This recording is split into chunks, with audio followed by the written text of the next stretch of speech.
Thank you, Kyle. Embattled presidential hopeful Herman Cain was in West Michigan today. 24-hour News 8 political reporter Rick Albin hit the Cain campaign trail today. He joins us live. Rick? Herman Cain may have received a lot of the kind of publicity he didn't want for his presidential campaign in the last 10 days or so, but you couldn't tell it by the crowds he drew in Kalamazoo and here in Grand Rapids. A few hundred at each place. Both facilities were filled. Here in Grand Rapids, perhaps as many as 300 people turned out to hear Herman Cain talk about things like changing the tax code, what he would do in Washington in terms of national defense, and what he would do when it came to dealing with government bureaucracy. In this case, he uses as an example the EPA. Let me tell you what's going to happen with the Cain administration.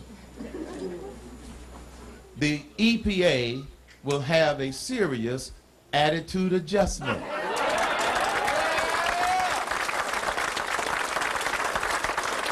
That's not a threat.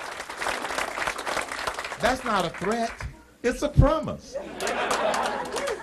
Now, here is the attitude adjustment that the EPA and all of the other agencies are going to have to go through.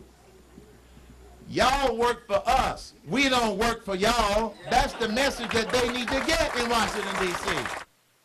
Now, despite all of the problems that Herman Cain has had to deal with in the past 10 days, he says his fundraising is up, and from the size of the crowds and the enthusiasm in those crowds, at least for now, Cain is still faring pretty well in this presidential sweepstakes. But then again, those allegations that are still hanging out there still have a life, and there will be more that has to be said about those. Right now, Cain is avoiding the media, not talking directly to us, but he is going to these smaller, kind of intimate venues to talk to voters directly. It reminds you much more of covering the caucuses in Iowa than typical campaigning here in Michigan. But he made a big swing today, and he's on his way to Traverse City now. We're live in Grand Rapids. Rick Albin, 24-hour News 8.